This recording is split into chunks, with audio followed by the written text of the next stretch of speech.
Pessoal, vamos começar com nossa aula. Na aula passada, né, nós comentamos sobre a corrente elétrica, né, que se produz em um condutor que se liga a uma bateria, tá? Então, em nosso caso, o condutor seria esse aqui, né, esse cilindro, né, tá? Verde, né? Então, quando se liga os extremos desse cilindro, né, a uma bateria, aos terminais de uma bateria, tá certo? Esse aqui, por exemplo, ao potencial maior, seria igual a E. E do outro lado, a um potencial, ao potencial menor, que seria zero, né? Que a gente pode considerar zero sempre. Então, nessa situação, se cria um campo, né, no interior do condutor. Esse campo sempre vai desde a placa, né, ou a tampa de potencial maior. Toda essa parte seria uma superfície equipotencial, tá, do condutor. Essa tampa, tudo está ao mesmo potencial E. E do outro lado está um potencial zero, né, toda essa tampa que está aqui. Então, essas seriam como se fossem superfícies equipotenciais aqui e de outro lado, né? Então, o campo vai desde a superfície equipotencial, tá? Com maior potencial para o potencial menor, né? Esse é o sentido do campo, tá? E ainda mais, se a gente conhecer o comprimento de esse cilindro, vamos dizer que o comprimento desse cilindro seja L. Se a gente conhecer esse comprimento, a gente pode encontrar uma relação, né? Seria o comprimento desse condutor. Então, a gente pode encontrar uma relação entre o campo, a magnitude do campo, que é constante, tá? Aproximadamente constante dentro do condutor, e com a diferença de potencial, tá? Então, o aumento do potencial no sentido contrário ao campo, porque o campo vai aumentar quando o potencial vai aumentar à medida que a gente ande na direção contrária ao campo. Se a gente andar na direção a favor do campo, o potencial vai diminuir, tá? Então, se a gente ir no sentido contrário ao campo, então vamos ter essa diferença de potência. Vamos dizer que a gente anda desde esse ponto a esse ponto aqui. Então, o potencial final, né, B mais menos o potencial inicial, que era aqui, né, será igual ao campo, tá certo? Multiplicado pela separação dessas superfícies equipotenciais, ou a separação do ponto inicial, né, separação ao longo do campo, né, desses pontos de partida e ponto de chegada. E esse justamente seria o comprimento do cilindro, né, ou do condutor. Então já nós encontramos essa relação, que em nosso caso, né, essa diferença seria o E menos zero, que seria então E, igual, tá certo? O campo vezes L, tá? É importante que você escreva para essa diferença de potencial como um E curvo, tá? Tá certo? Como se fosse um epsilon, né? Parecido. Mas a gente vai chamar de E mesmo aqui. Então, é curvo para não confundir com um campo. O campo, sim, vai ser, vai ser escrita da forma normal, né? Como de costume, tá? Então, aí fica claro, né? Então, esse aqui é diferença potencial e esse aqui é campo, né?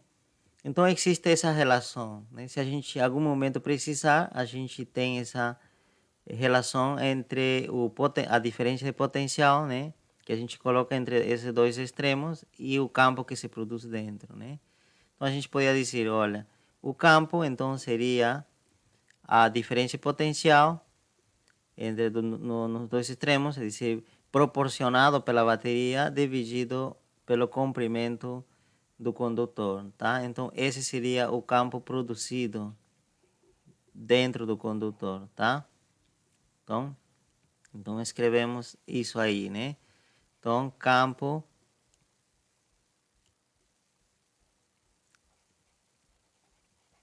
no interior do condutor.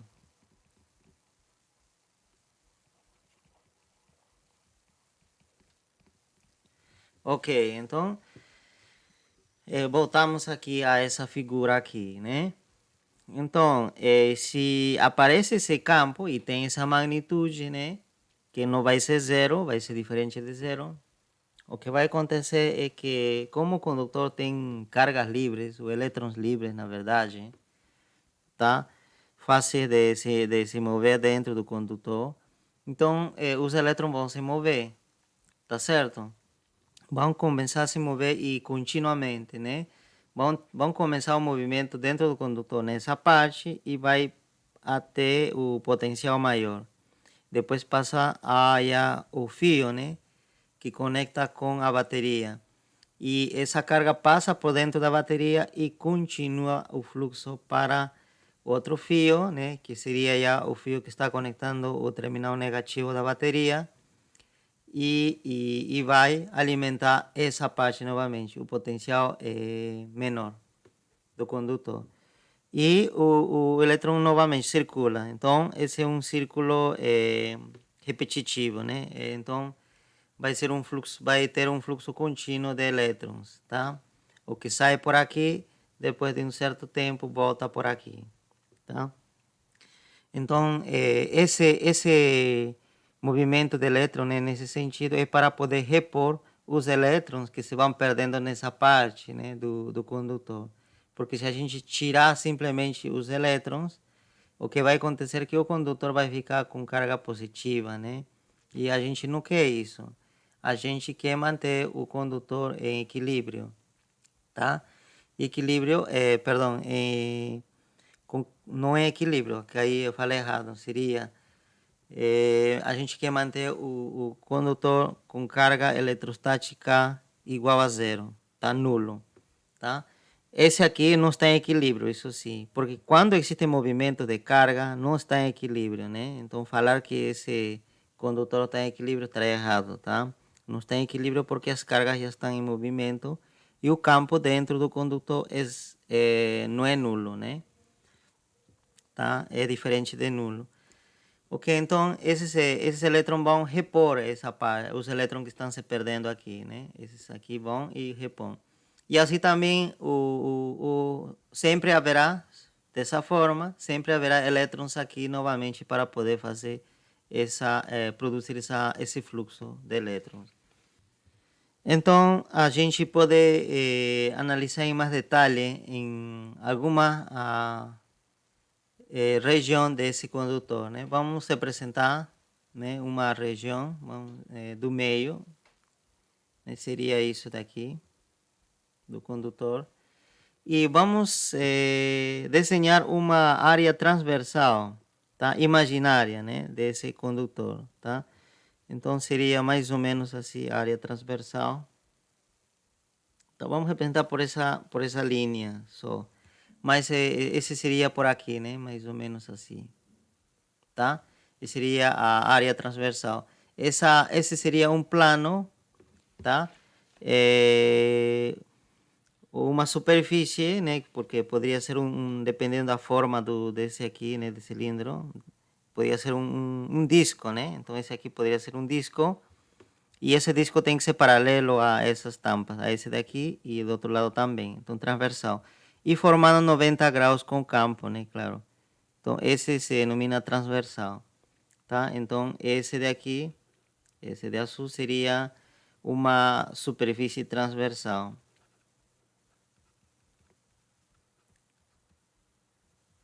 Transversal, tá? Então esse nesse caso imaginário, tá? Não existe essa superfície de fato, a gente não vai observar, só matematicamente, né?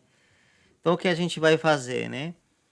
Então aqui a gente tem interesse em saber, né, quanta carga estaria passando de um lado dessa superfície para o outro lado, né? Por exemplo, do lado direito para a esquerda, né? Por quê? Porque nós sabemos que o elétron se move de direita para a esquerda, né? Então faz sentido analisar nessa direção, tá? Então aqui, né? Vamos dizer, em um tempo ΔT, o dt, diferencial dt simplesmente é um tempo muito pequeno, tá? Imaginem isso, tá? A diferença entre ΔT e dt é o seguinte, que ΔT pode ser um número grande, por exemplo, 1 segundo.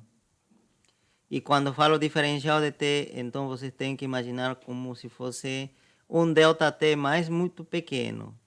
Por exemplo, podia ser 10 a menos 20 segundos, por exemplo, né? Ok? Então, imaginem assim. É dizer que dt, diferencial de t, é um ΔT, mas com um valor muito pequeno, tá? Agora, ΔT em geral pode ter qualquer valor, tá? Como nesse caso, pode ter 10 segundos também, né? Valores grandes pode ter. Ok, mas de diferencial de t necessariamente tem que ter um valor muito pequeno. Então vamos dizer que passa um tempo muito pequeno, é dizer, diferencial de t. Então, nesse tempo, o que vai acontecer, como existe um fluxo contínuo de cargas, essas cargas que estão aqui nas proximidades dessa superfície, pelo lado direito, tá certo? Vamos marcar assim. Então, essa carga, tá certo? Né? Existirá uma certa carga aí nessa parte, né? Tá certo? Os elétrons, né, que estão aqui, terão uma certa carga, e esses elétrons vão passar ao outro lado. Então significa que essa carga delta Q, que também será uma carga pequena, porque estou fazendo, calculando em um tempo muito pequeno, passarão no outro lado, né? Passarão para a esquerda, tá? E então a gente diz, e com que taxa está passando essas cargas ao outro lado, né? Então, com que taxa seria igual à carga, tá certo? A carga que passa essa superfície pela unidade do tempo. Em que tempo passa? No tempo ΔT.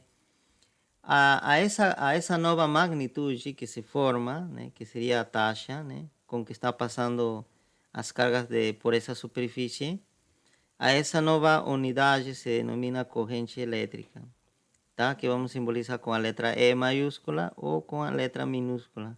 Eu acho que é costume usar a letra minúscula, tá? Então, esse daqui vai se denominar corrente elétrica. Ok? Essa é a definição da corrente elétrica.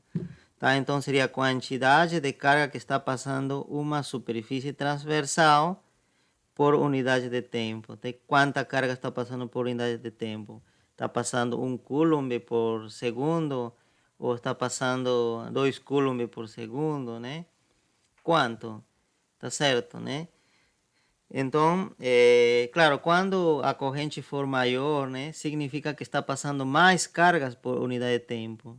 Se a corrente for pequena, está passando, né, as cargas lentamente, né?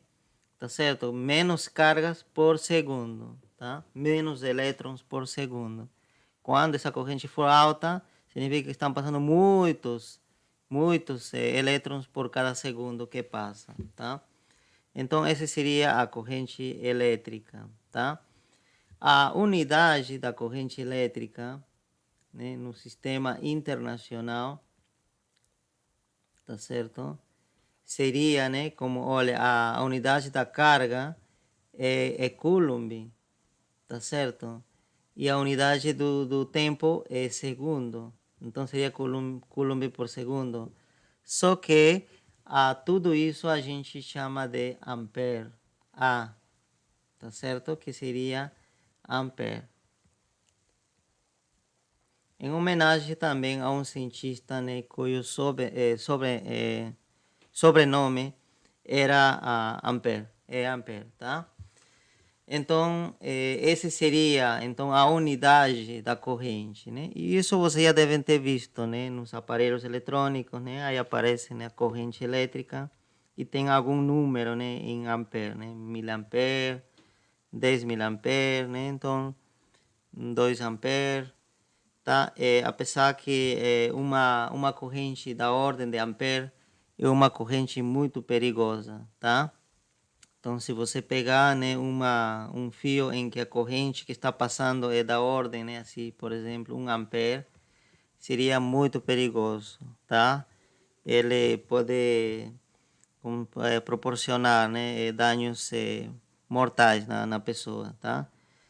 E então, geralmente, né, alguns aparelhos eletrônicos, né, tipo brinquedos, né, que usam bateria, né, a corrente que circula é bem fraca, né, então pode ser em 1000 ampere, até mais baixo, né, podia ser menor que esses valores de 1000 ampere, tá? Então é isso, né?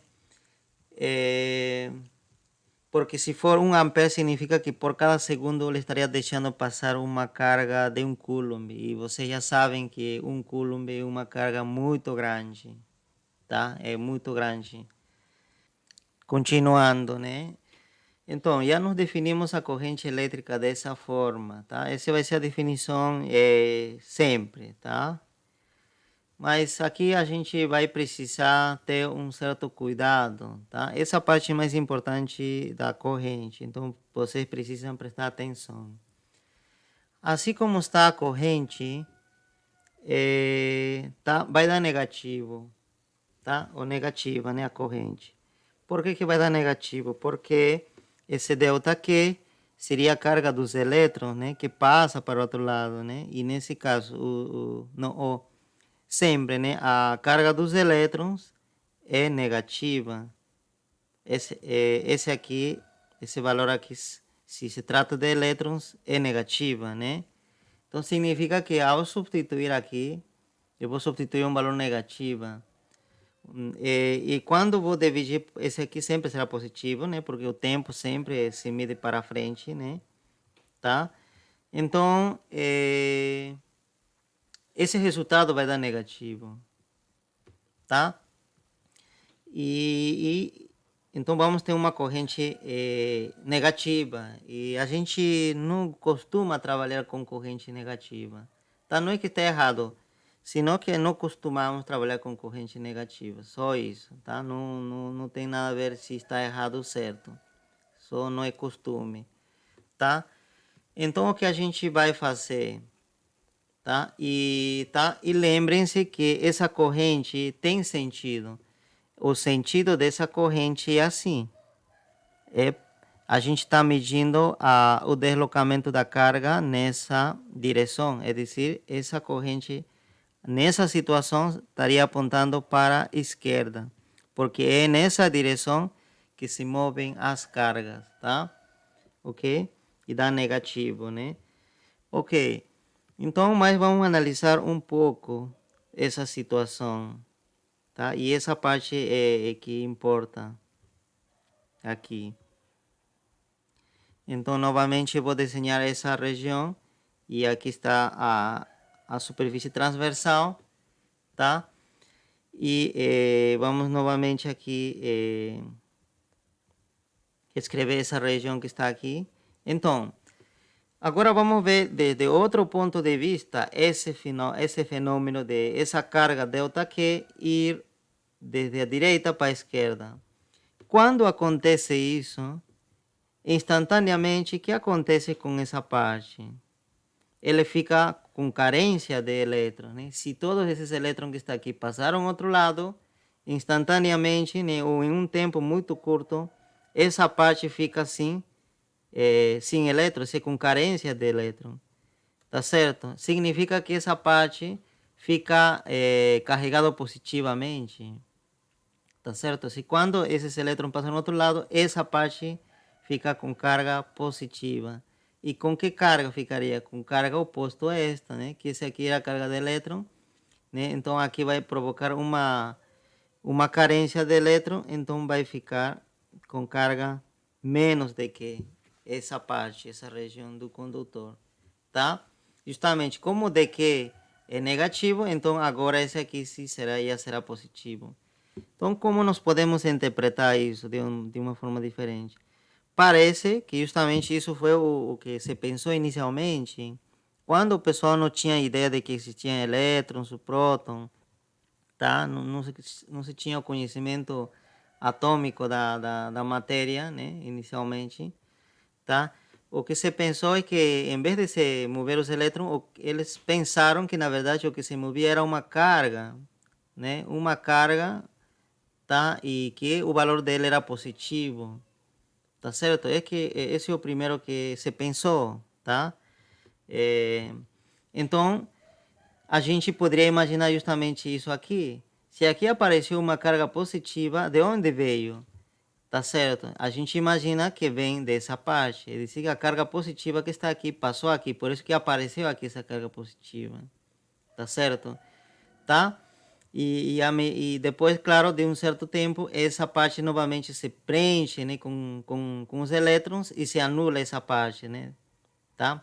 Porque tem ainda elétron nessa camada aqui, né? Então esses elétrons vão, né, vão preenchendo esse espaço, né? Porque essa carga que aparece aqui seria instantânea, tá? Em um tempo muito pequeno acontece essa carga positiva, né? Então, se vocês pensarem um pouco, esse movimento de elétrons para a direita pode ser considerado ou pode ser equivalente a um movimento de cargas positivas para a direita. Perdão, aqui, né? Eu me confundi. O movimento de elétrons para a esquerda, assim como está aqui, para a esquerda, pode ser equivalente ao movimento de cargas positivas à direita. Tá certo? Porque quando um elétron se move para a esquerda, tá certo? Tá? Deixa, né, uma carência de elétrons, portanto, né, aparece uma carga positiva, dando a impressão que parece que do lado esquerdo, né, se moveu uma carga positiva e foi parar no lado direito da superfície, tá? Ok? Então, seriam situações equivalentes. E como eu falei, isso era o que o pessoal no início, né, quando se estudava a corrente elétrica, imaginaram que o que se movia era uma carga positiva, tá? Então, nesse caso, a corrente, né, o tempo também seria, nesse caso, ΔT, o tempo que passa. Portanto, a corrente seria, nesse caso, já menos de Q, né? Porque seria esse valor que vai passando, né? Essa carga vai passando essa superfície transversal dividido pelo ΔT, tá? Ou, perdão, diferencial de T. Então, nessa situação, sim, como esse aqui é positivo, né? Esse aqui era negativo, com esse menos vira positivo, então tudo isso vira positivo, tá? Então, já nós temos o que a gente queria, né? Uma corrente positiva. Então, significa o seguinte, uma corrente negativa, né? Para a esquerda, é equivalente a uma corrente positiva para a direita, tá certo? Tá? É justamente isso que a gente vai usar, né, em nosso circuito, né? Porque a gente vai trabalhar com condutores dentro de um circuito, né? Então, dentro do circuito, por exemplo, né, como nesse caso, em vez de dizer que a corrente se move nessa direção, que seria ao longo do caminho que seguem os elétrons, a gente vai optar pelo lado contrário. Vamos dizer que nesse caso, por exemplo, a corrente teria esse sentido. Tá certo? Tá? E nesse sentido, justamente, o corrente seria positivo, né? E a gente não vai dizer que se move cargas negativas nesse sentido, senão se estão movendo cargas positivas. Claro, cargas imaginárias positivas, tá? Mas lembrando que no fundo o que seria verdadeiro é que o que se estão movendo são os elétrons e no sentido contrário a essa corrente, tá? Isso que a gente sempre tem que ter na cabeça, tá? Isso aqui é simplesmente uma escolha, né? Por razões históricas, a gente tenta manter essa direção, tá? Da corrente, né? É dizer, contrária ao movimento dos elétrons, ok? Então, muito cuidado com isso, né? Então, a corrente agora, né, será definida da seguinte forma. Como nós falamos o seguinte, né? Que a gente vai trabalhar com movimento de cargas positivas, né? Tá? Vamos usar essa possibilidade, né? Que vamos imaginar que a carga positiva que se move aqui. Então, essa carga positiva vai se mover no sentido contrário ao elétron, né? Então, nesse caso, a carga positiva, tá certo? Se moveria assim, né? Todo que está aqui à esquerda, essa carga positiva passaria para a direita em tempo delta t, tá certo? Ok, então uma carga delta Q está passando em um tempo diferencial de t, tá? Uma carga diferencial de Q, uma pequena carga está passando de esquerda para a direita em um tempo pequeno também, tá? Então, a essa taxa se denomina corrente, né? Tá? Essa razão entre essa carga e o tempo que passa, tá? Então é isso, né? E nesse caso, então, já seria para a direita nossa corrente, né? Tá? E quem se move são cargas positivas e não os elétrons, né? Então vamos imaginar isso. Por essa razão aqui já desenhei a corrente nesse sentido, né? Então a gente vai imaginar que nesse circuito, né, a corrente está circulando assim. A carga positiva está circulando dessa forma, contrário, né, ao movimento dos elétrons. Ok, então está aqui a fórmula. Então agora vamos passar a definir outra quantidade física, né, associada à corrente elétrica, que vamos chamar de densidade de corrente, tá? Densidade de corrente.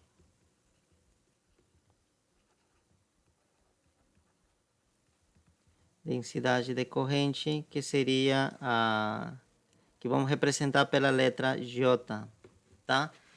O que seria então densidade de corrente? A densidade de corrente, como diz o nome, é uma densidade, né? É uma medida de concentração, mas concentração de quê? De corrente. É dizer, quão concentrado está a corrente nessa superfície. E para medir isso, a gente tem que fazer o seguinte: mide a quantidade de corrente que está passando aí, tá certo? Lembrando que a corrente se mide usando o instrumento que se chama de amperímetro, tá? Então a gente pode usar um amperímetro e medir a corrente, né, que está passando por esse condutor e dividimos pela área pela área da superfície transversal dessa aqui, tá certo? Então a área da superfície transversal, tá certo? Porque a corrente está distribuída, tá, sobre essa área transversal, né? Vamos imaginar aqui, né? Então esse é o condutor, esse aqui é a área transversal, né? Então a corrente como está? Como a gente pode conhecer a corrente? A corrente pode conhecer como essas linhas aqui, né? Por onde estão passando as, né? Esse seria o movimento das cargas, né? Essa corrente não seria o campo, tá? É diferente das linhas do campo. A gente pode representar também a corrente dessa forma, né? Então aqui seria, vamos dizer, né? Vamos dizer corrente 1 e 1 e 2 e assim, né? Várias linhas, né? E aqui, por exemplo, IN, né? Então, todos esses Is, essas correntes pequenininhas que está passando, né? Por diferentes regiões dessa área ou dessa superfície transversal, né? Ao somar todas elas, me tem que dar a corrente total, né? Tá certo? Significa que em cada região, né, em cada ponto, podíamos dizer, né, estaria passando uma pequena corrente. Uma pequena corrente, né, em cada ponto dessa área, dessa superfície transversal. E ao somar todas elas, eu vou ter a corrente total, que estaria passando já por toda a superfície. O que a gente quer justamente é medir quão concentrado estão essas linhas em alguma parte, né? Tá certo? Em alguma parte. Por exemplo, imagina nessa região da área, né? Aqui. Quão concentrado. Quanta corrente estaria passando por unidade da área. Então, quem me dá essa informação é a densidade de corrente. Tá certo? Significa, se essa densidade de corrente é grande, significa que estariam passando mais linhas, né, essas linhas por unidade de área, tá certo? Tá? Então, se esse aqui for um número grande, eu precisaria acrescentar mais linhas aqui, né? Desenhar mais linhas. Mas se isso aqui for pequeno, significa que eu posso desenhar menos linhas aqui, né? Eu posso apagar alguns, tá? Então, essa densidade de corrente é a medida dessa concentração de corrente, né? Por essa área, tá? Sobre essa área, tá? Tudo bem. Então, essa aqui é uma grandeza importante, porque existe uma forma, experimentalmente se encontrou uma relação entre essa densidade de corrente e esse campo que aparece aqui, que está aparecendo aqui dentro do condutor, tá? Ok, justamente isso, tá? É o que se denomina a lei de Ohm, tá? Então vamos escrever aqui a lei de Ohm. A lei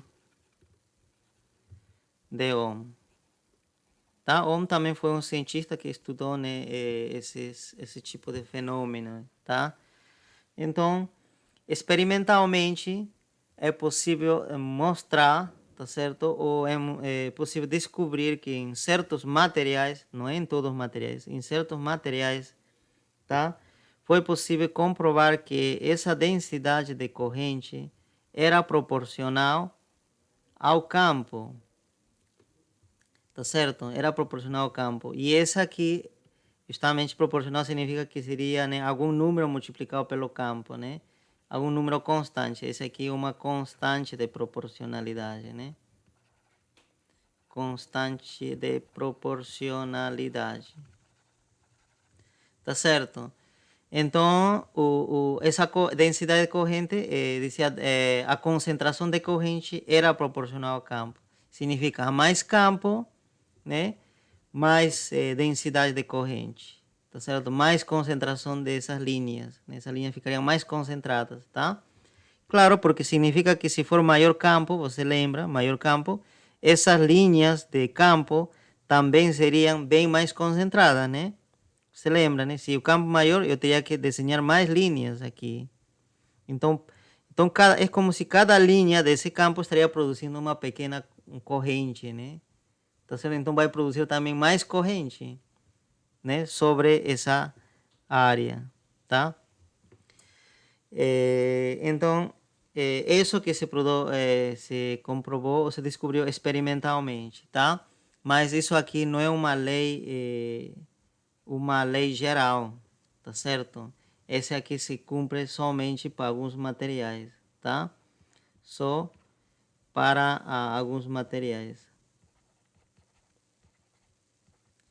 Alguns materiais. Não se cumpre para todos os materiais, né? Ou para todos os condutores, né? Para alguns condutores. Tá? Seria legal que fosse para todos, né? Porque simplificaria, mas não é. Em outras situações, pode ser que a densidade corrente seja proporcional ao módulo E ao quadrado, né? Ou alguma outra fórmula, mas não seria proporcional, tá? Aqui seria como se fosse uma função linear, né? Então, isso se cumpre somente para alguns. E esse tipo de materiais justamente se denomina materiais ômicos, tá certo? Ômicos, assim, né? É dizer que justamente se cumpre a lei de Ohm, tá? Então, quando diz, né, tem um material ômico, né? Significa que se está cumprindo a lei de Ohm, essa lei que está aqui, tá certo? Ok, então nós temos a lei de Ohm, né? E a gente pode encontrar alguma relação importante, em vez de ser entre J e E, na verdade, entre o diferença de potencial, tá certo? Em diferença potencial e a corrente, tá certo? Por quê? Porque o J está relacionado com a corrente, né? E o E está relacionado com o diferença potencial. Ok, aqui eu me confundi. Aqui tem que colocar minúscula, né? Então, I, minúscula. Corrente, né? A gente usa quase sempre, né? Costumo usar letra minúscula. E 1, e 2, e assim esse seria EN, né? E aqui também. Ok. Então, vamos substituir na lei de Ohm as definições para J e o valor do campo, como foi determinado aqui nessa parte, tá? Então, vamos substituir essa fórmula e essa definição aqui. Então, como ficaria, né? Vamos lá. Então, vamos continuar nossos cálculos aqui no lado direito, tá? Então, vamos indicar isso da seguinte forma, assim, melhor. Ok. Então, J é justamente a corrente dividido pela área, igual a essa constante proporcionalidade. Aqui, pessoal, essa constante proporcionalidade, né, antes de passar a substituir aqui, eu preciso comentar isso, tá? Porque é importante isso daqui. Essa constante proporcionalidade se denomina condutividade. Tá certo? E esse valor, essa constante de proporcionalidade depende do tipo de material. Também tem, não é um único valor, não é uma constante universal, né? Como acontecia com, né, a constante de Coulomb, ou, né, a permissividade, que sempre era o mesmo valor. Não, aqui não. Essa é uma constante, mas é uma constante para para um certo tipo de material. Tá certo? E justamente vai depender, por exemplo, se o material, se o condutor for feito de cobre, terá um valor. Se for feito de prata, será um outro valor. Se for feito de ouro, outro valor, tá? Então, essa constante, para um tipo de material é constante, claro. Mas quando a gente vai mudando de material em material, esse valor vai mudando também, tá? E essa é a medida da condutividade desse condutor, tá certo? Significa que se esse condutor que está aqui tem, tá certo? Ele é um bom condutor, esse valor será grande. A condutividade será grande. Se esse condutor é mau condutor, tá? Então esse valor será pequeno, tá? Então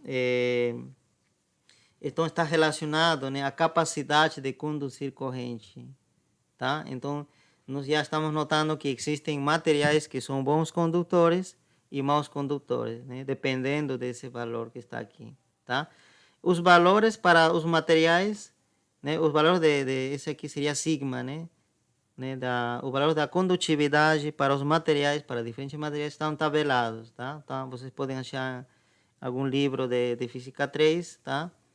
Tá, por exemplo, no Taper, volume 2, né, que estamos usando aqui, tem os valores, tá? De condutividade, tá? Ou na internet também tem. Tudo bem. Então, isso aqui é a condutividade. Então, reescrevemos aqui a condutividade. Sigma E. Então, o campo era isso daqui, né? Tá certo? Então, vou substituir. Pronto. Depois disso, isolo o I, né? Passando o A multiplicando outro lado. Eu vou multiplicar A com a condutividade. E o L passa a dividir aqui a condutividade e deixo livre a diferença potencial entre essas placas, tá? Entre os extremos do condutor, né? Que é providenciado pela bateria. Ok, então você notou que aparece outro valor constante aqui. Esse aqui é constante, porque a área, a gente pode pensar que essa área é um condutor, tá certo? É um fio, vamos dizer esse aqui é um fio condutor. Essa área é, né, que seria a área transversal, essa área aqui é constante, né? Então, constante. E ele, comprimento, né, também tem um valor fixo. Então, esse aqui é uma constante. a essa constante, né? Essa constante, a gente vai chamar, em vez de chamar, né, R, a gente vai chamar 1 sobre R. Tá certo? Isso que faz maior sentido, tá? Então, se for assim 1 sobre R, então nós podemos reescrever já. Então, seria corrente igual, seria então 1 sobre R, tá? 1 sobre R também é uma constante, tá? E multiplicado pela diferença potencial, né? Então, novamente, vamos substituir esse E já pelo diferencial de potencial, que seria B, né? Que é costume escrever nos livros dessa forma, né? Em vez de... Não aparece esse E, se não aparece o B. Tá? Então, em que esse B, claro, tem que ser o potencial maior menos o potencial menor nos extremos, né? Seria a diferença potencial entre os extremos desse condutor. Tá? Esse seria esse B. Ok? Então, agora sim, o que seria então esse R? Esse R justamente seria a resistência do condutor, né? Esse R, resistência do condutor, tá? Simplesmente resistência, né? Então agora vamos encontrar uma fórmula então para a resistência. Então aqui, né, nós estamos dizendo que esse aqui é igual a 1 sobre R. Significa que R será o inverso desse aqui. Será então L dividido por a área e sigma. Justamente, isso sim faz muito sentido. Porque a resistência será maior se o comprimento do condutor for maior. Tá certo? Que mais? A resistência será menor se a área for maior. Se a gente amplia, né? Se a gente colocar um condutor aqui, por exemplo, nesse circuito, um condutor grosso, com uma área grande, o que a gente espera? Que as cargas vão se mover com facilidade ou, né, vai ser difícil mover as cargas quando tiver uma área grande? A gente espera que tenha facilidade de se mover, porque tem uma área para poder ter um fluxo de cargas. Então, significa que a resistência deveria cair, justamente. Se a área é maior, a resistência diminui. Tá certo? E agora aqui, se a condutividade for grande, então significa que a resistência é menor. Tá certo? Porque estamos dizendo, né? Condutividade, né? A capacidade, né, do condutor de deixar passar as cargas. Então, se que um sigma grande, uma condutividade grande, significa que deixa, né, com muita facilidade. Tá certo? Então, significa que o R tem que ser pequeno, a resistência tem que ser pequeno, tá? O que significa, então, essa resistência? Seria, né, a resistência do condutor à circulação de cargas dentro dela, tá? Dentro dele, tá? Do condutor. Então, seria isso a resistência, né? Então, o condutor não deixa circular livremente as cargas, tá? Por mais que ele seja condutor, mas as cargas não se movem livremente, se não existe uma certa resistência, tá? Tá? E essa resistência é medida por esse R que está aqui, né? Esse R. Então, a maior R, esse aqui, significa que há mais obstáculos para se mover dentro dela. Mas se R for pequeno, então com maior facilidade se movem as cargas, tá? Os obstáculos são pequenos, tá? Então é isso, né? A resistência. Então, resistência seria os obstáculos que encontramos dentro do condutor para poder mover as cargas, né? Tá? E se calcula dessa forma, tá? A resistência. E qual vai ser as unidades da resistência, né? A gente já vai falar daqui a pouco. Então, nós encontramos essa fórmula aqui, né, para a corrente, tá, que circula dentro de um circuito, né, esse circuito aqui, né, que circula dentro desse condutor verde, né. Ok, justamente essa fórmula que está aqui também se denomina lei de Ohm. Por quê? Porque ele vem da lei de Ohm, né? Você lembra? Tá certo, né? Mas originalmente a lei de Ohm era isso, né? Relacionava, né, a densidade de corrente com o campo elétrico dentro do condutor. Porém, fazendo algumas manipulações, a gente chegou aqui, tá? Então, esse aqui seria como se fosse uma lei de Ohm microscópico, tá certo? Microscópico, né? A pequena escala. A grande escala, essa lei de Ohm se transforma nisso, tá certo? E o que a gente usa é isso, na prática, tá? Então, vocês podem chamar essa lei de Ohm, tá? Ok, então, mas essa fórmula tem muitas variações, pode ser colocada de várias formas, tá? Né? A primeira, a gente pode ajeitar isso daqui da seguinte forma, né? Seria o potencial dividido pelo R, né? Esse aqui simplesmente passa a dividir. É a primeira forma, né? Que mais? Também a gente pode colocar na seguinte forma, que o potencial seria igual à corrente, né? Esse R passa a multiplicar o outro lado, temos essa segunda forma, tá certo?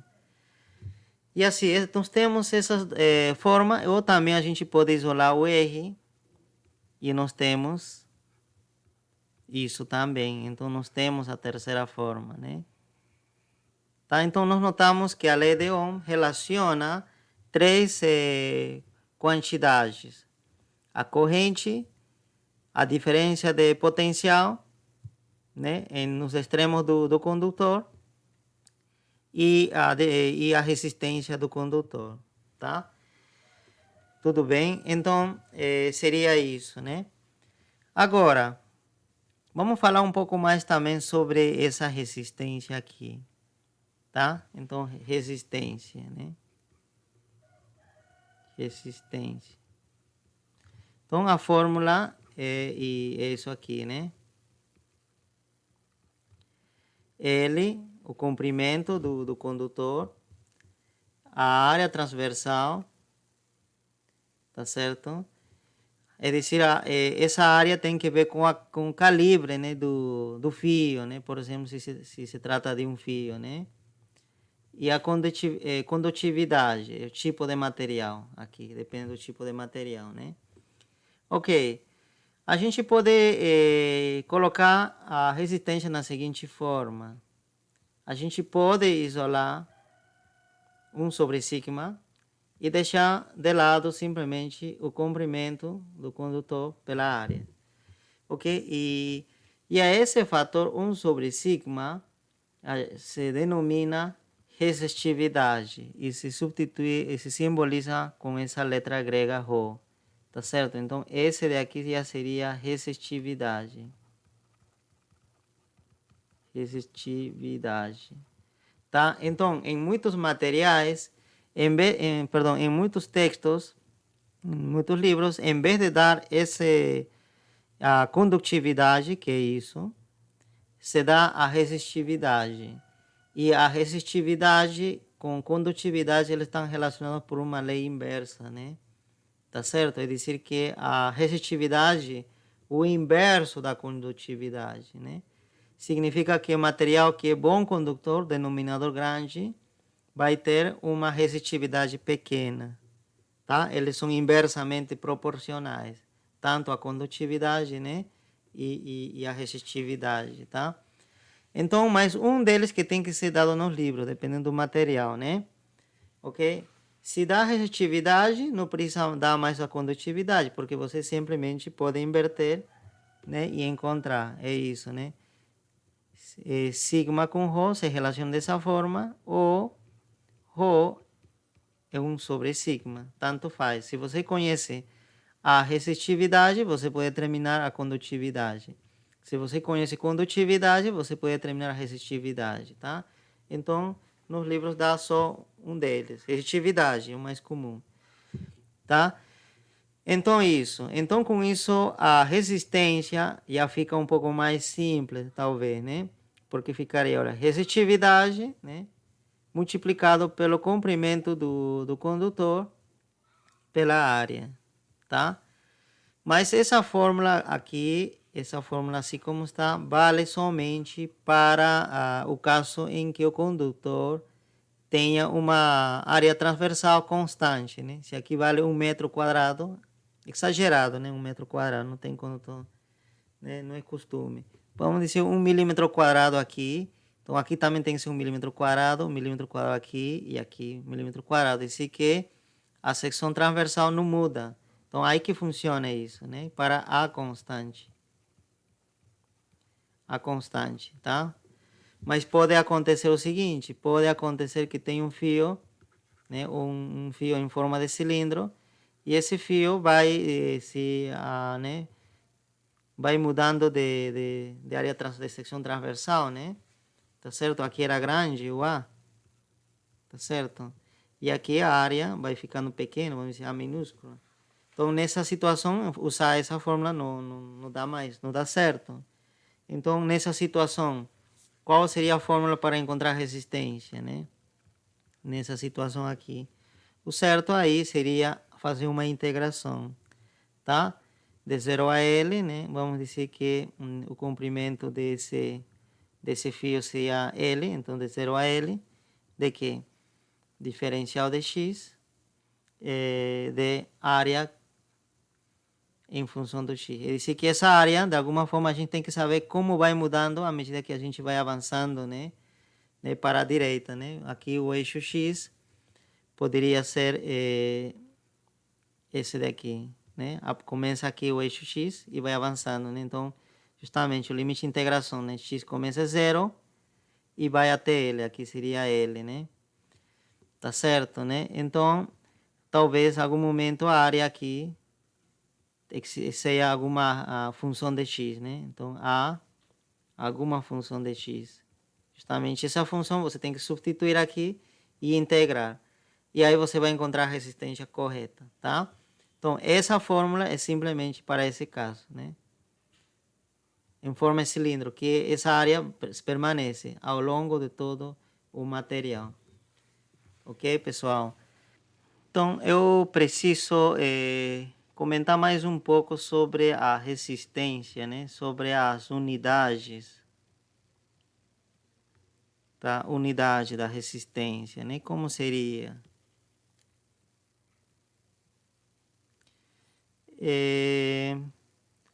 Então, para determinar a unidade da resistência, eu preferiria usar, em vez de usar isso, que aqui, né, vai depender das unidades da resistividade. Acho que não se recomenda, eu acho que seria melhor usar essa fórmula aqui, a lei de Ohm. Né? Na lei de Ohm, eu vou isolar, né, o R, né? Então aí fica dessa forma, né? Tá certo? O R passa a multiplicar, o I passa a dividir aqui, então fica assim. Então, aí a unidade da resistência seria, né, a unidade da diferença potencial, que seria volts, B mesmo, né? E a corrente, que seria ampere. Então, essa seria a unidade da resistência. Só que, também, como a resistência vai ser usada muito, então a unidade seria esse símbolo em particular. Quem seria? Esse aqui seria o Ohm. Tá certo? Em homenagem justamente a esse cientista, né? Que descobriu também, que deduziu essa lei, né? Lei de Ohm. Então, a unidade da resistência, daqui em diante, será dado por esse símbolo que significa Ohm. Tá? Esse aqui seria um ômega, né? A letra grega ômega. Tá? E como se lê? Ohm. Tá? Então, significa que uma resistência, por exemplo, 2, né? Será representada dessa forma, né? 2 ohm. E que significa? Significa 2 volts por ampere. Tá? Então, é isso. Tá? Para poder já fazer algum exercício, né? Então, nós temos esse primeiro exemplo, né? Dessa parte, que consiste no seguinte, né? Calcule a resistência por unidade de comprimento, tá certo? está pedindo isso, né? Resistência por unidade de comprimento, isso daqui, tá? Para um fio de cobre, tá certo, né? O condutor deve estar feito de cobre. Então, a gente pode desenhar o condutor, tá certo? Então, ele é feito de cobre. De 10 milímetros de diâmetro, né? Então, se você medir, né, usando um paquímetro, esse diâmetro, então vai dar 10 milímetros. Então, aí, com essa informação, você tem que determinar a área, né? Tá certo? Tem que determinar o primeiro rádio, né? Porque esse aqui é o diâmetro, não é o rádio. Tá? Tem que determinar o R. Então, essa área precisa ser usando a fórmula, né?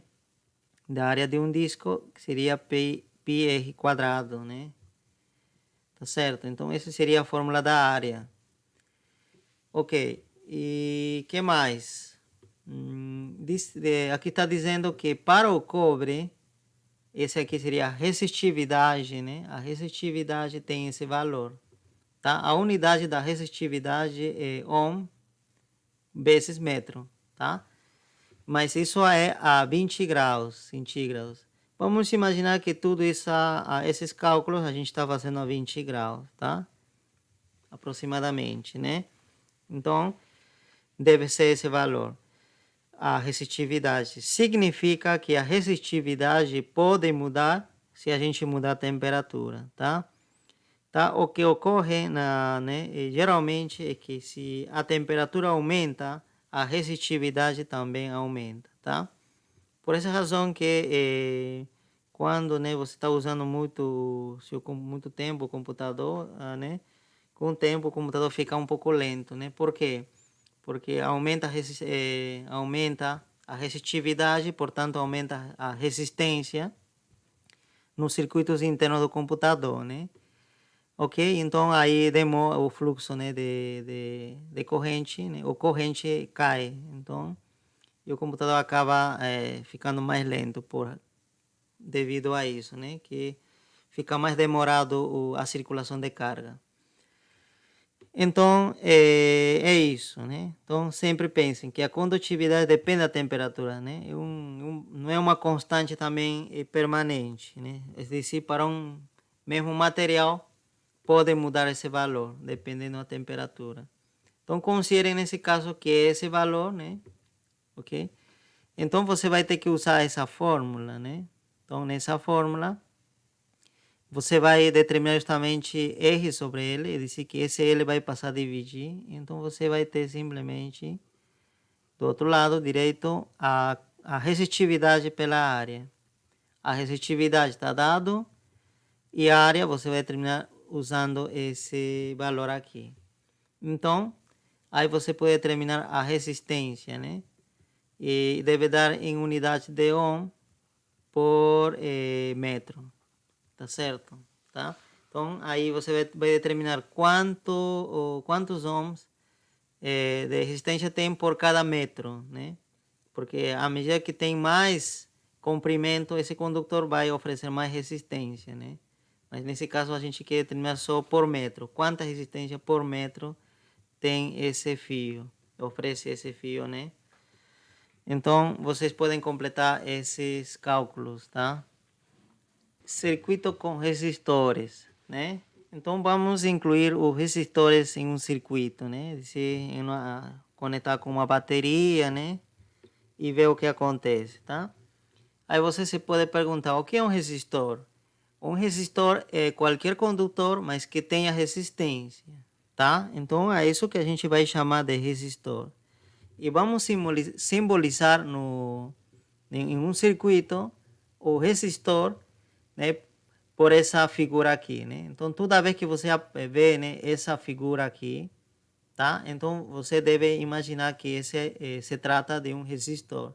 Então, se é um resistor, ele deve ter uma resistência, né? R, tá certo? Um valor. E deve ser dado esse valor, tá? Ok, então vamos a essa situação, né? Vamos supor que a gente está na seguinte situação, né? Temos nossa bateria, tá certo? e nós temos esse fio. E logo, esse fio se conecta justamente a um resistor, né? Vamos desenhar um resistor de azul. Tá certo? Então, aqui está o outro terminal do resistor, né? Um terminal e outro terminal. Então, vamos dizer que esse resistor tem 10 ohms de resistência, né? Tá? R desse aqui é 10 ohms. Tá? E nós ligamos a uma bateria de 12 volts, por exemplo. Tá certo? 12 volts. Tá? É isso que a gente chama de E, né?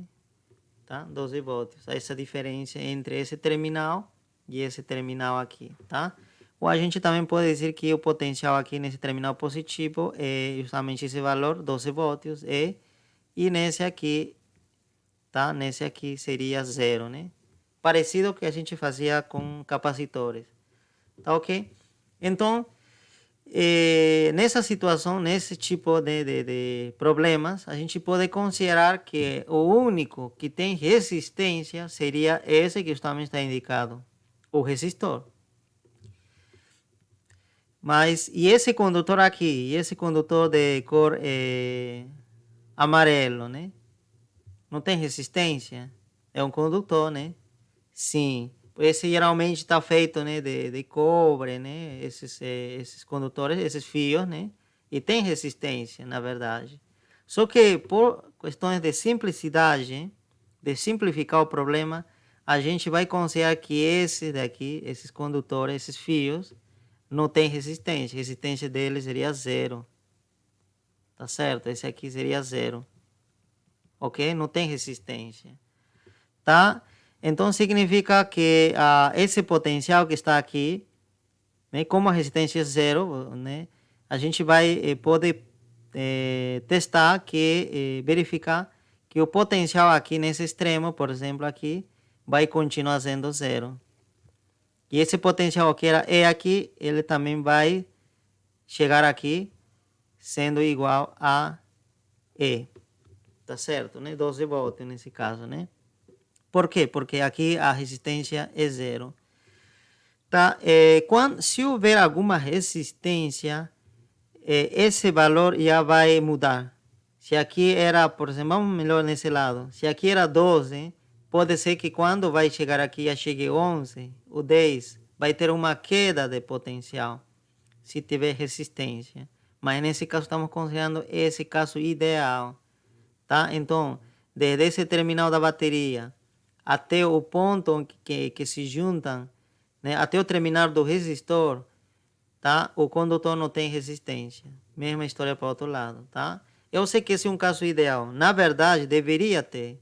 Se você fizer um experimento de verdade no laboratório, você vai ver que vai ter uma pequena queda de potencial aqui, devido a que esse aqui não tem resistência zero. Tem uma resistência talvez pequena, mas diferente de zero. Talvez, né, 10 a menos 3 ohm, uma coisa assim. Desse lado a mesma história, tá? Então, muito cuidado isso quando você fizer experimento, tá? Porque no experimento, né, não tem um condutor ideal, né?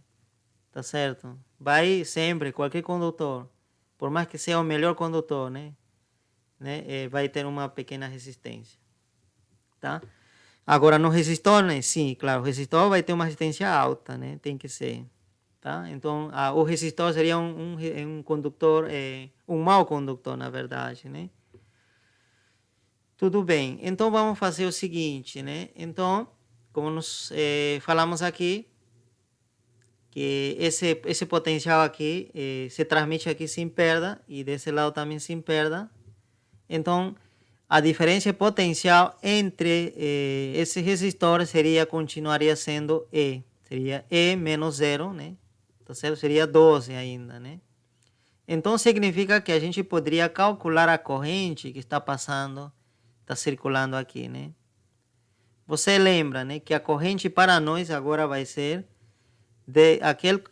seria, né, a gente imagina uma corrente que vai desde o potencial maior até o potencial menor. Esse seria o sentido da corrente, tá? Do potencial maior, aqui está 12, então ele vai circular assim, ao potencial menor, tá?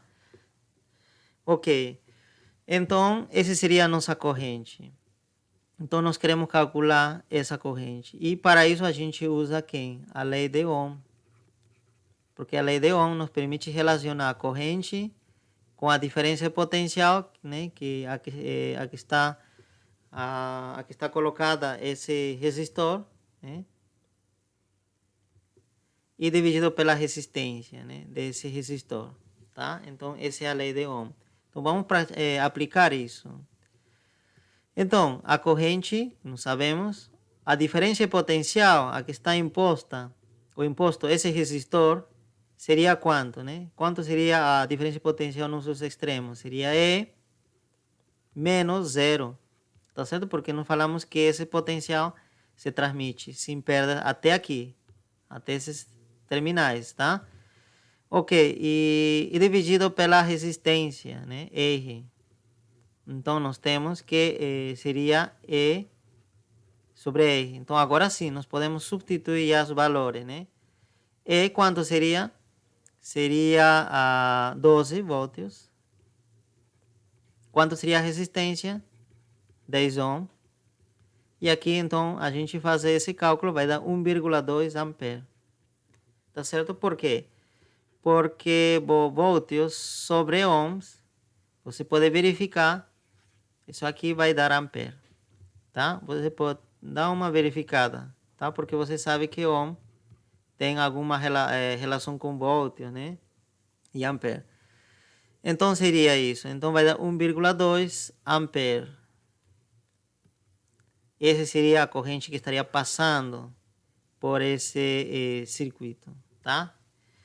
Tá? Por essa bateria. A bateria está deixando passar toda essa corrente, tá? Então significa que está deixando passar 1,5 coulomb, perdão, 1,2 coulomb por cada segundo, tá? Vocês lembram, né, que ampere é coulomb por segundo, tá? Então cada segundo passa por dentro dessa bateria ou por esse circuito, né? Vai circulando uma corrente ou uma carga de 1,2 coulomb, uma carga bastante grande, tá? Tudo bem. E você vai ver que se a gente aumenta a resistência, em vez de colocar, por exemplo, a gente em vez de colocar uma resistência de 10, a gente colocar uma resistência de 100 ohm, então a corrente vai diminuir, né? Se fosse isso, né? Então vai ficar quanto, né? 12 volts, que seria a bateria. Então vamos já usar isso aqui, tá? Vamos usar isso aqui.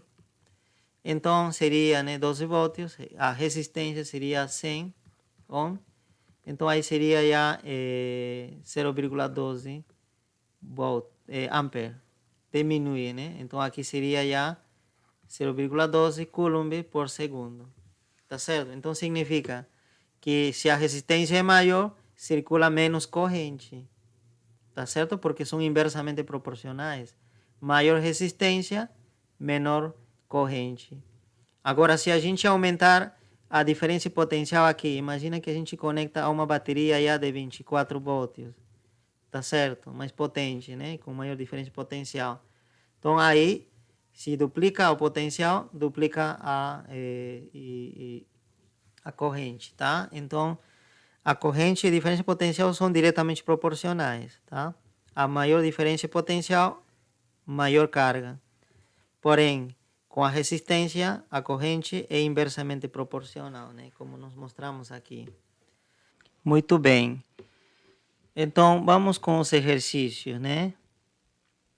Então, aqui temos dois exercícios, o A, na verdade, dois circuitos, né? É circuito A e circuito B. No circuito A, os resistores, tem dois resistores e eles estão colocados, né? Um depois do outro, é dizer, estão em série, tá? E indiquei também alguns pontos, tá? A, B, C e D aqui, tá certo? Se indica alguns pontos.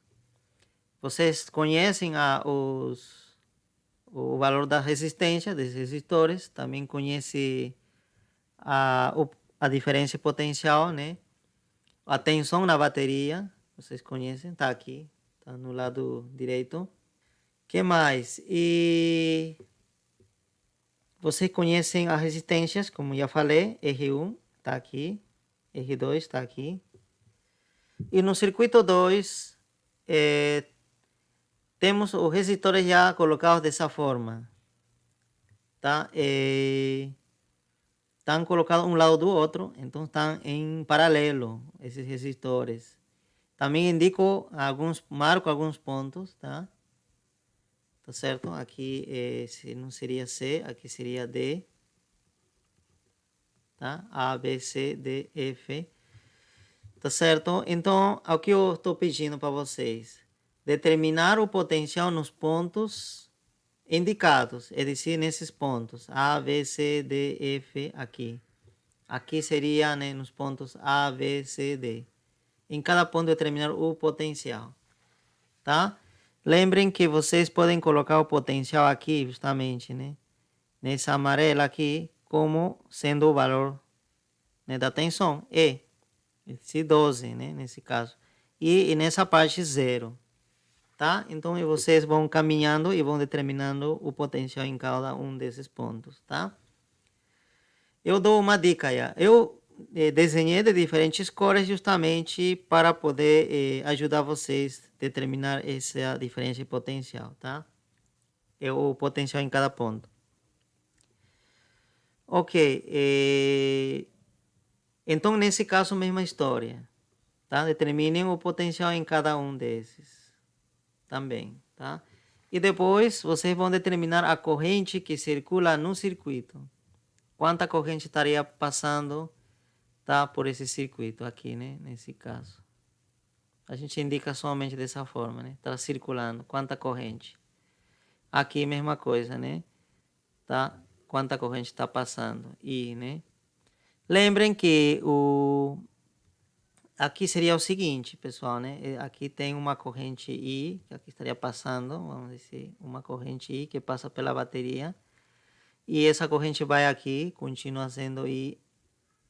Mas quando chega a esse ponto, essa corrente se separa, uma parte vai por aqui, que podemos chamar de E1, e outra parte passa por aqui, que a gente pode chamar de I2. Tá certo? Então se separam as correntes. Se separa e E1 passa por tudo isso, e aqui nesse ponto, ambas correntes novamente se juntam e voltam, né? Com I. Significa que nesse caso o I teria que ser I1 mais I2 por conservação de carga, né? Tá certo? Tá? Se esse aqui, as conexões, né, onde se interceptam vários, né, vários fios, a gente chama de nó, né? Então, nesse nó, entra uma corrente I e tem que sair mesma corrente, né? I.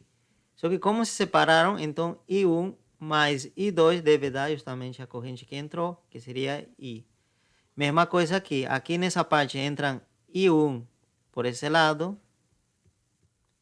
E por aqui entra E2 e sai E, que justamente tem que ser a soma dessas duas. Tá? Então tem que cumprir sempre isso. Tá? Então, de alguma forma, vocês vão usar isso para poder responder. Ok? Então, nessa parte, né? Você pode aplicar a lei de Ohm usando essa corrente. E aqui, usando essa corrente. Tá? Aqui. Tá? Então, e a soma seria a corrente que está passando por todo o circuito, por toda o circuito justamente, né? Pela bateria, tá? Então, a lei de Ohm, como vocês já sabem, nós deduzimos que era igual a corrente igual a diferença potencial, né? A que se encontra, né? Diferença potencial, a que se encontra o resistor dividido pela resistência, tá? Então, por exemplo, se você vai calcular a lei de Ohm aqui, então você tem que considerar a diferença potencial entre esse ponto e esse ponto, tá? Entre esse ponto e esse ponto. Então, essa diferença potencial que deve ir aqui, dividido pela resistência. Então, se você dividir por R2, então você já tem a corrente aqui, ok? Mesma história aqui. Aqui nessa parte também, né? Então, você tem que calcular a corrente pode calcular a corrente como a diferença potencial entre esse ponto e esse ponto, tá? Entre D e C, essa diferença potencial, tem que, né? Por isso que você precisaria saber o potencial. Se você não sabe, simplesmente pode indicar, como aqui você pode indicar o BC. Talvez depois você vai determinar, talvez não dá para determinar diretamente, tem que fazer algumas manipulações primeiro. Então, você usa essa diferença potencial, né, e divide por R2 e você já tem a corrente aqui, né, que seria I. Nesse caso, o que circula por R2 também circula por R1, porque aqui não tem nenhuma bifurcação, não tem uma separação, né, de outro fio. O que entra a esse nó também sai. Então, aqui passa por R2, o mesmo que passa por R1, a mesma corrente, tá? Então, isso, né? Tudo bem. Se não tiver perguntas, a gente finaliza aí.